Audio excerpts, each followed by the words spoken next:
Ethereum has had a big day today, getting three Ethereum ETFs listed on Canadian stock exchanges. We'll be diving into that story for you. Also, we have some big news about Coinbase launching staking for Ethereum. We've got some Polygon news.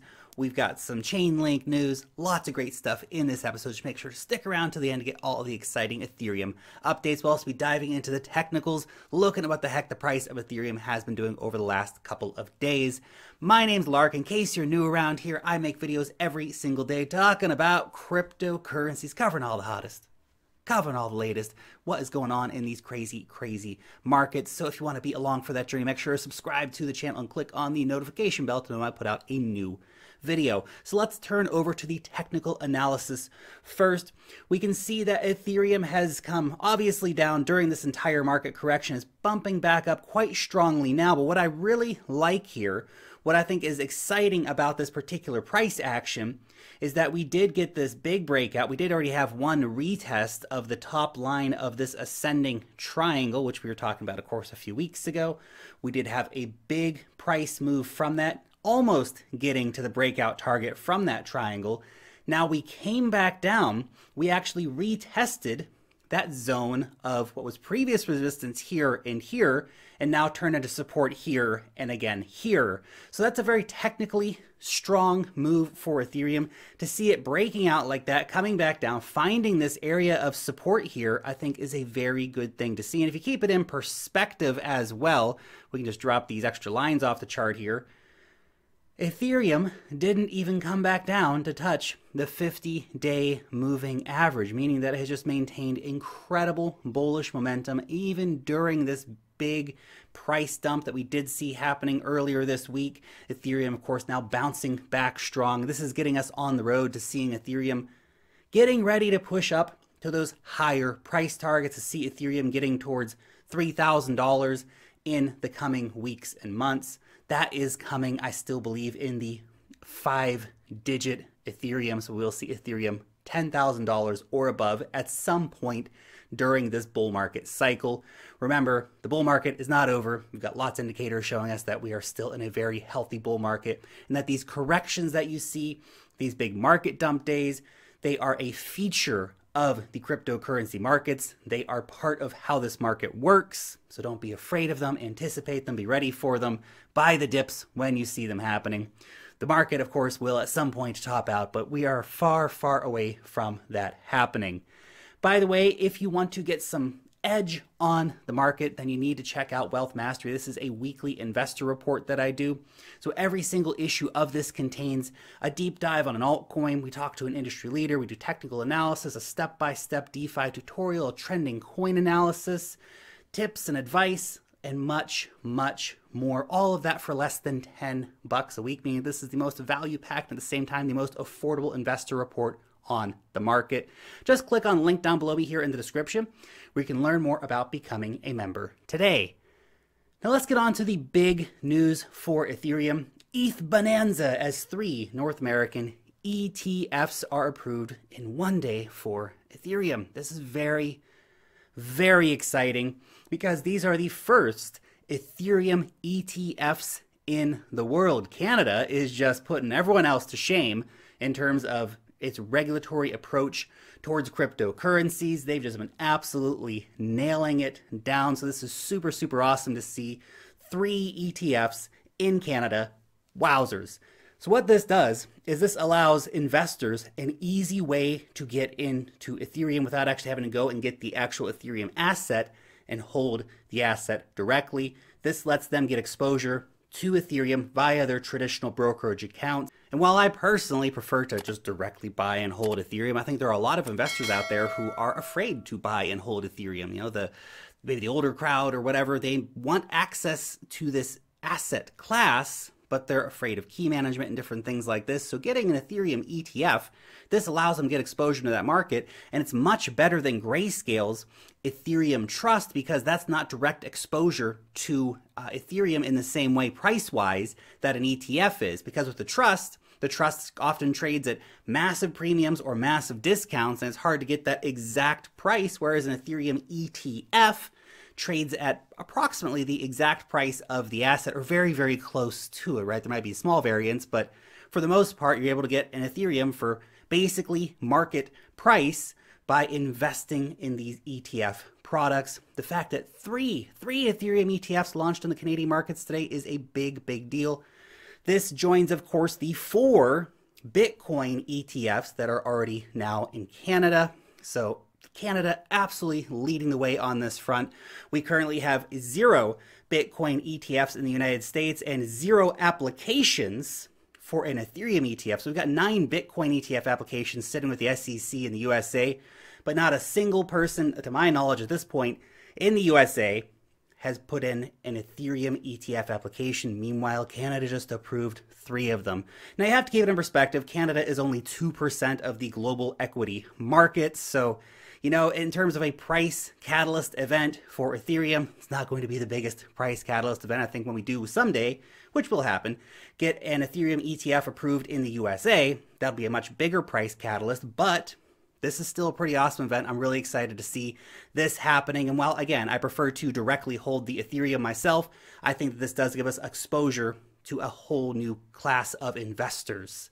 Next in the news, Coinbase has enabled ETH 2.0 staking. So if you hold Ethereum on your Coinbase account, you can now start staking it and get around 6% APR on your ETH. So if you have 100 ETH, you'll get 6 ETH per year, which is pretty gosh darn cool. Now, you do need to go and join the wait list so you can start staking soon if you're a Coinbase user, of course. But what I think is particularly interesting about this is Coinbase is a beast. There is an incredible amount of retail traders and investors who are on Coinbase and are basically stuck on Coinbase, right? There's so many people that I've seen in the comment sections and things like this. They're on Coinbase, and that's where they go. They don't move their crypto anywhere. They're just on Coinbase. And so for these investors who are on Coinbase, this allows them a great option to be able to get into Ethereum staking. It's going to be super easy to do, just a couple clicks of a button, and they don't have to worry about any of the technical aspects or even, of course, needing to have 32 Ethereum. You can just do it with a 1 Ethereum, a 2 Ethereum, and start earning those good rewards. Staking coins on Coinbase have already been mega popular. We can see that with other staking coins that they have on Coinbase, like Tezos, for example, which has been very, very popular with investors. So ETH 2.0 staking, I think, will be a big deal. Remember, Coinbase has got 56 million customers. They have 6 million monthly active users. So this is a lot of people using Coinbase. So we could, again, see from an economic perspective, you know, potentially 1 million Ethereum or more coming just from Coinbase getting locked up in the ETH 2.0 staking contract. So that's pretty cool to see. Next up, we have some big Polygon news. So we had the rumor the other day, the kind of confirmation from Curve this was coming, but wow, they actually did it really, really fast. So Curve Finance is actually now integrating with Polygon, which is super, super exciting. Now they join, of course, other major Ethereum protocols, Aave and SushiSwap, which are already operating over on Polygon. Really, the big outliers now are MakerDAO and Uniswap. Those two guys need to get their act together, because right now Polygon is the best layer 2 scaling solution for Ethereum. And we see these major DeFi protocols moving over there, which is very, very good news. So I'm really excited to see that Curve Finance, right, is one of the biggest protocols for decentralized finance, right? It's, in case you're not, by the way, in case you don't know what Curve Finance is, basically they allow you to do low slippage trades between similar assets. So say you wanted to swap over some USDC dollar stablecoins for some USDT dollar stablecoins. If you did that on Uniswap, let's say we're doing a $100,000 trade, you might lose a couple of $1,000s in that process, which is not good, right? It's no bueno. But if you do that on Curve Finance, your 100,000 is probably going to be 100,000 on the swap. So you're going to get a very low to no slippage swap happening, which is, of course, exactly what you want when you're dealing with these larger amounts of money. So to see them coming over, bringing more stablecoin functionality to Polygon is very important because we already do have, as mentioned, we have Aave, we have SushiSwap. So the demand for more stablecoin liquidity on the Polygon network is rising, and Curve Finance, it's stepping in to do that. Again, I still think that Polygon is massively undervalued considering that there are lots of different blockchains above Polygon, which have almost no users, no applications, and any of that stuff, whereas Polygon's got massive users, massive applications, the biggest DeFi applications in Ethereum, in the entire cryptocurrency space, for that matter, like Curve Finance, like Aave, building on Polygon, integrating with Polygon, so that is very, very cool to see. And the final bit of news for today, Chainlink 2.0 has been announced. This is very, very exciting, obviously for Chainlink holders, but really for the entire cryptocurrency space, because Chainlink, it is the king of oracles. Chainlink is the big daddy when it comes to the oracle space. They have been the leader by far, and we've seen a lot of other oracles popping up over the last few months. A few of those have gone on to get some market share. Most of them really struggle to get any kind of market share. But Chainlink, once again, proving why it is the king of the oracle space. So let's talk a little bit about what Chainlink 2.0 is doing here. So Chainlink 2.0 is bringing out some very interesting features. We're going to have hybrid smart contracts, which obviously is a very cool thing. So these basically are going to seamlessly connect all of the necessary off-chain resources while retaining increased levels of privacy and being secured by a preferred blockchain or layer 2 scaling solution, which is pretty gosh darn cool. We're also going to have enhanced data feeds, better Chainlink VRF, so that's a verifiable random function. So this has been using a lot with NFTs.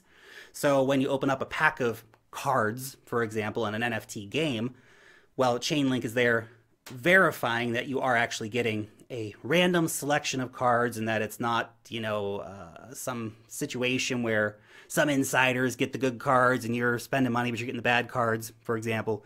They're verifying that you are indeed getting a verifiably random pack of NFT cards. Then, of course, we have, this is really interesting too, I want to mention, is that they're doing a decentralized identity solution. So this, again, really big for Chainlink to be doing this. So decentralized identity, we've got a lot of different players working on this right now, a lot of different players who are doing different solutions for decentralized identity. But with Chainlink incorporating this into their services, again, they're the king daddy of oracles. They're connected with basically every major blockchain, every major decentralized finance application. The network effect of Chainlink is incredible. And when they start bringing in these decentralized identity solutions as part of the overall Chainlink package, that opens up a whole new level of potential products and product fits for the market. So they bring up one possible use case here of on-chain credit-based lending, right? So when we can actually start verifying identities linked to addresses and things like this, well, it becomes very interesting in terms of what use cases can then go on from there.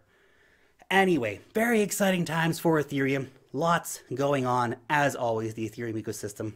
Obviously, very exciting. Your question for today: do you think the USA is going to approve an Ethereum ETF anytime in the near future? I know we're sitting around waiting like, hey, when's that Bitcoin ETF coming to the USA? Right now, Canada is apparently eating the USA's regulatory lunch, so to speak. But I'd be curious to see if you think we will get an Ethereum ETF in the USA at any point in the near future. Or is this one of those things that like the USA is just going to be mega behind on? We're going to see an Ethereum ETF in the USA in like 2030 or something like that. Let me know down below in the comment section. Thanks so much for watching today's video, and peace out till next time.